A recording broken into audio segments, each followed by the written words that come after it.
Hello दोस्तों, कैसे हो आप लोग। तो दोस्तों, लास्ट टाइम हमने स्टार्ट किया था इंग्लिश मीडियम का क्लास 10 का साइंस 1 का सेकंड चैप्टर, तो जिसमें दोस्तों मैंने आपको पढ़ाया था न्यूलैंड के बारे में। तो दोस्तों, आपको अगर याद होगा कि न्यूलैंड का जो ऑक्टेव रूल था वो फेल हो गया था।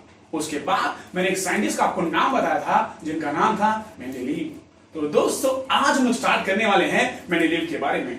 दोस्तों, अब ये मेंडेलीव साइंटिस्ट कौन है, तो याद रखना नंबर 1 पे जो साइंटिस्ट आए थे उनका नाम था Dobereiner and he made a triad rule.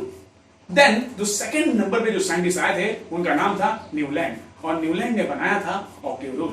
उसके बाद जो तीसरे साइंटिस्ट आए उनका नाम था मेंडेलीव, और मेंडेलीव ने बनाया पीरियोडिक टेबल। दोस्तों, मेंडेलीव का पीरियोडिक टेबल का रूल क्या बोलता है, जरा सुनिए। दोस्तों, उन्होंने ये कहा कि कोई भी जो एलिमेंट होता है उसकी चाहे फिजिकल प्रॉपर्टी हो या केमिकल प्रॉपर्टी हो, वो एटॉमिक मास के पीरियोडिक फंक्शन होती है। एक बार इंग्लिश में याद सुनिए जरा दोस्तों। Mendeleev said that the physical and chemical property of an element is periodic function of atomic मास। तो फान उठेगा मास। दोस्तों, जोक्स अपार्ट, याद रखना तो तीसरे नंबर पे साइंटिस्ट आए उनका नाम था मेंडेलीव, और मेंडेलीव का पीरियोडिक रूल ये बोलता है the physical and chemical property of an element is periodic function of atomic मास। मतलब किसी भी एलिमेंट की चाहे फिजिकल या केमिकल प्रॉपर्टी हो, वो उसके एटॉमिक मास पे डिपेंड करती है या उससे रिलेटेड होती है। तो दोस्तों, ये था हमारा मेंडेलीव का periodic rule. The physical and chemical property of an element is periodic function of atomic मास। तो दोस्तों, अब बात करेंगे मेंडेलीव पीरियोडिक टेबल की कुछ खासियत की, कुछ मेरिट्स की। तो मेंडेलीव पीरियोडिक टेबल का मेरिट्स ये है। तो दोस्तों, याद रखना मेंडेलीव पीरियोडिक टेबल में 7 हॉरिजॉन्टल रोज थे जिसे हम पीरियड कहते हैं, और 8 वर्टिकल कॉलम थे जिसे हम ग्रुप्स कहते हैं।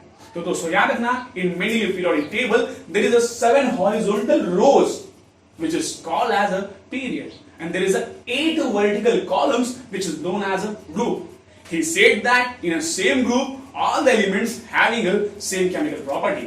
बाकी अदर साइंटिस्ट की तरह उन्होंने यही कहा कि सेम ग्रुप में जो भी एलिमेंट्स होते हैं उनकी प्रॉपर्टी सेम होती है। In Mendeleev periodic table there is a 7 horizontal rows which is known as a period. There is an 8 vertical column which is called as the groups. He said that in a same group all the elements having a same chemical property. He also arranged all the elements on the basis of atomic mass in increasing order. उन्होंने जितने भी elements थे उनको उनके atomic mass के increasing order में रखा। Increasing order मतलब आप जानते हो जिसे हम कहते हैं असेंडिंग ऑर्डर, मतलब पहले छोटा फिर बड़ा फिर बड़ा। दोस्तों, he was the first scientist who discovered all the elements successfully. मतलब वो पहले ऐसे साइंटिस्ट थे जिसने उस समय जितने एलिमेंट्स की डिस्कवरी हुई थी उनको प्रॉपर एडजस्टमेंट या प्रॉपर अरेंजमेंट किया था। तो he was the first scientist who discovered all the element successfully.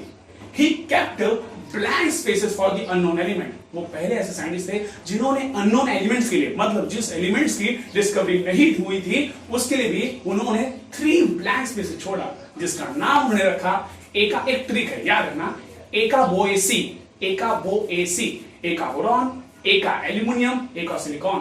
तो आगे चल के एका बोरॉन का नाम पड़ गया स्कैंडियम, एका एल्यूमिनियम का नाम पड़ गया गैलियम, एका सिलिकॉन का नाम पड़ गया जर्मेनियम। दोस्तों, बताना चाहता हूं इफ दिस एग्जामिनेशन में अगर आपको एग्जाम में क्वेश्चन है कि what are the merits of Mendeleev periodic table, तो you have to say that sir in Mendeleev periodic table there is a 7 horizontal rows which is known as a period. There is a 8 vertical column which is called as a group. He said that in a same group all the elements having a same chemical property. He also arranged all the elements in increasing order on the basis of atomic mass. दोस्तों, याद रखना, he was the first scientist who discovered all the elements successfully. He also kept 3 blank spaces for the unknown element. Name Eka boron, Eka aluminum, Eka silicon. Further, the Eka boron is named as scandium, Eka aluminum is named as gallium, Eka silicon is named as germanium. But dear, don't fear because Jeevan is here. You feel that will catch me later. दोस्तों, उन्होंने भी 4 mistakes कर दिया, 4 गलतियां हो गई। जरा सुनना वो गलतियां क्या थी जिसको हम कहते हैं demerits. First, he doesn't give the fixed position for the hydrogen. उन्होंने हाइड्रोजन को कोई फिक्स पोजीशन नहीं दिया. He doesn't give the fixed position for the hydrogen. Second, he doesn't give the fixed position for the isotopes.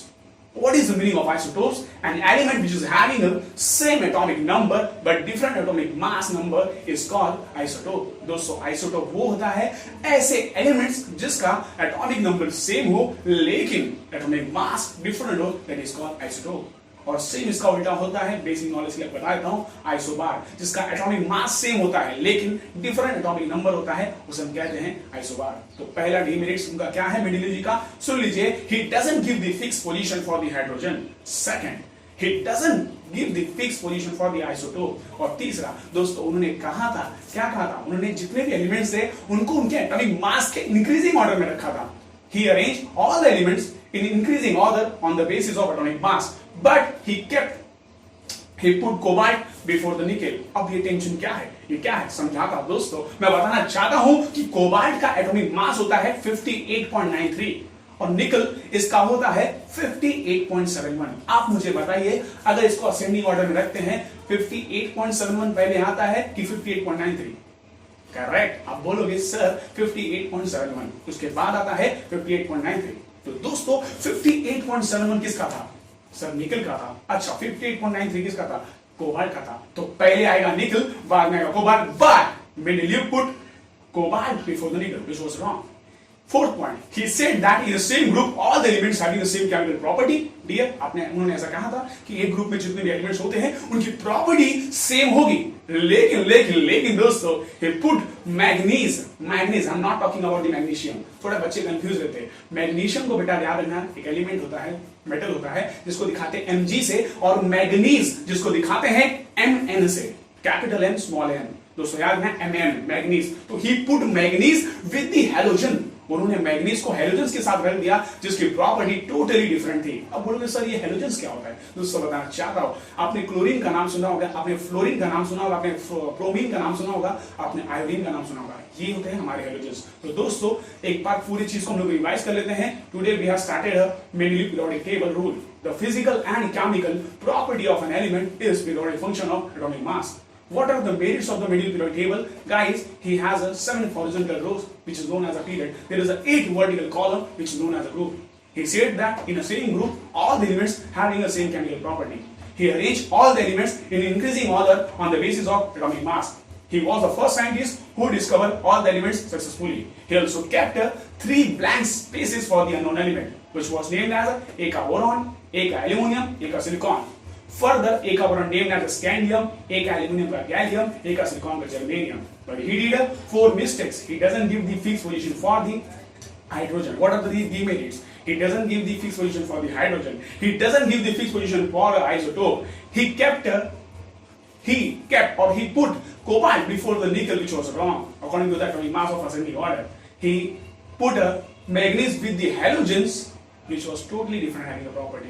तो दोस्तों इन्होंने 4 mistake किया और 4 मिस्टेक को की वजह से इनका भी जो टेबल रूल था दोस्तों ये भी क्या हो गए, ये भी फेल हो गए. दोस्तों क्या बात है, कोरोना का चल रहा है खेल, ये भी हो गए फेल. तो इनकी जो चीजें थी इनके रूल को जो मॉडिफाई करने आए उनका नाम था ये देखो वो देखो चिड़िया का घोंसले. जो साइंटिस्ट आएंगे उनका नाम होगा ये होंगे हेनरी मोसले. तो हेनरी मोसले ने क्या बनाया, कैसे बनाया दोस्तों मैं डिस्कस करूंगा मेरे अगले लेक्चर में. तब तक के लिए प्लीज मेरे चैनल को प्लीज दोस्तों लाइक करो, शेयर करो, सब्सक्राइब करो. Thank you. जय हिंद.